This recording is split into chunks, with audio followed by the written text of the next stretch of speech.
Hi welcome back to tasty treasures by Rohini. ഞാൻ ഇന്നിവിടെ ഇഡ്ഡലിയുടെ കൂടെയും ദോശയുടെ കൂടെയൊക്കെ കഴിക്കാൻ പറ്റിയിട്ടുള്ള നാളികേരം ചേർത്തിട്ടുള്ള ഒരു റെഡ് കളർ ചട്നിയുടെ റെസിപ്പിയാണ് കേട്ടോ ഷെയർ ചെയ്യാൻ പോകുന്നത്. അപ്പോൾ അതെങ്ങനെ തയ്യാറാക്കാൻ നോക്കാം. അതിനായിട്ട് ഒരു കപ്പ് നാളികേരം മിക്സിയുടെ ജാറിലേക്ക് ഇട്ട് കൊടുക്കാം. അപ്പോൾ അത് നിങ്ങൾക്കൊക്കെ എത്ര ചട്നി വേണോ അതിനനുസരിച്ചിട്ട് നാളികേരത്തിൻ്റെ അളവ് കൂട്ട് കുറയ്ക്കുകയൊക്കെ ചെയ്യാം കേട്ടോ.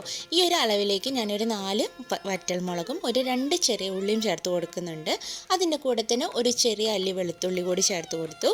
പിന്നെ വേണ്ടത് ഒരു ചെറിയ നെല്ലിക്ക വലുപ്പത്തിലുള്ള പുളിയുടെ കഷ്ണമാണ്, അതും കൂടി ചേർത്ത് കൊടുക്കാം. പിന്നെ വേണ്ടത് ഒരു 3-4 കറിവേപ്പില, അത്ര മതി, ഒരുപാട് ചേർത്ത് കൊടുക്കരുത്. പിന്നെ ഒരു ടേബിൾ സ്പൂണോളം പൊട്ടുകടല ആണ് ഇതിലേക്ക് ചേർത്ത് കൊടുക്കുന്നത്. പിന്നെ വേണ്ടത് ആവശ്യത്തിന് ഉപ്പും, ഇത്രയും ചേർത്ത് കുറച്ച് വെള്ളവും ചേർത്തിട്ട് നല്ല മിനുസായിട്ട് വേണം ഇത് അരച്ചെടുക്കാനായിട്ട്.